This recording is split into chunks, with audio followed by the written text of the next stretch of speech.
యుద్ధం ప్రతి చౌరస్తా అధ్యక్షం మొత్తం ధర్మపురి కుల సంఘాల ఐక్యవేదిక బీసీ జేఏసీ తెలంగాణ రాష్ట్ర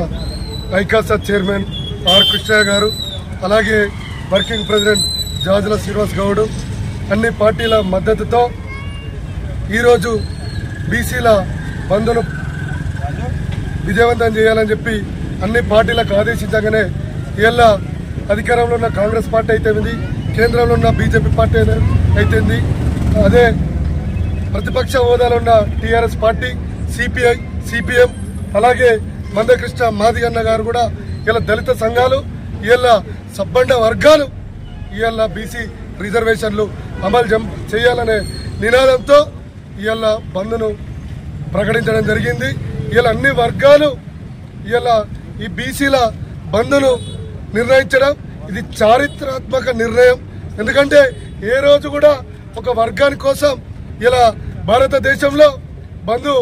ఇవ్వలేదు. ఇలా బీసీల రిజర్వేషన్లు అన్ని సబ్బండ వర్గాలు రిజర్వేషన్లు అడుగుతున్నాయి. జనాభా ప్రతిపాదిక ప్రకారంగా దేశ జనాభాలో 60% పైకున్న బీసీలో ఇలా కేవలం మేము రాష్ట్ర జనాభాలో 42% రిజర్వేషన్లు అమలు చేయాలని చెప్పి ఈరోజు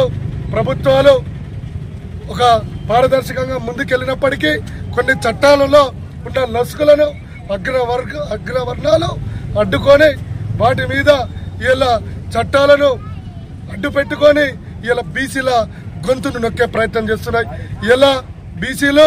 ఇలా మేము కనీసం వార్డు మెంబర్గా, ఒక సర్పంచ్గా, ఒక ఎంపీడీసీగా, ఒక జడ్పీడీసీగా, ఒక జిల్లా పరిషత్ చైర్మన్గా కూడా మాకు ఇలా అవకాశం కూడా దక్కుతలేదని చెప్పి ఈ సందర్భంగా ఇలా బీసీలు సబ్బండ వర్గాలు ఇలా స్వచ్ఛందంగా బంద్ను విజయవంతం చేశాయి. ఈరోజు గమనించినట్టయితే అన్ని పార్టీలు, అన్ని రాజకీయ పార్టీలు ఆ రోజు తెలంగాణ ఉద్యమంలో ఏ విధంగా తెలంగాణ, బీజేపీ, టీఆర్ఎస్, కాంగ్రెస్ అన్నట్టు విధంగా వీళ్ళ పార్టీలు ఏవైనా కూడా తెలంగాణ ఉద్యమం, తెలంగాణలో బీసీల నినాదం అని చెప్పి ఏ పార్టీ ముందుకొచ్చి అవకాశం ఇచ్చిందో ఆ పార్టీలను